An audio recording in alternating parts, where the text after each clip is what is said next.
विदर्भ व मराठवाड्यात होणाऱ्या शक्तीपीठ महामार्गासाठी यवतमाळ जिल्ह्यातील शेतकरी एकवटले.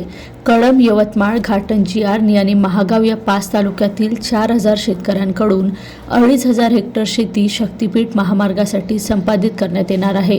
यवतमाळ जिल्ह्यातील शेतकऱ्यांचे शक्तीपीठाला समर्थन असून यासाठी शेतकऱ्यांनी आंदोलन केले आहे.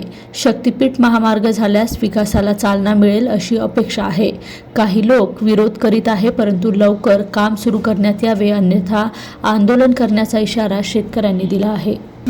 सर्व शेतकरी समर्थनार्थ आहेत, परंतु काही राजकीय दोषापोटी विरोधाभास निर्माण करण्याचं जे चित्र निर्माण करण्यात येत आहे ही अतिशय चुकीची बाब असून कुठल्याही प्रकारचा अलाइनमेंट चेंज न करता शक्तीपीठ महामार्ग हा सरकारने पूर्णत्वास न्यावा असं आज रोजी यवतमाळ जिल्हा कृती समितीतर्फे सरकारला विनंती करण्यात येत आहे.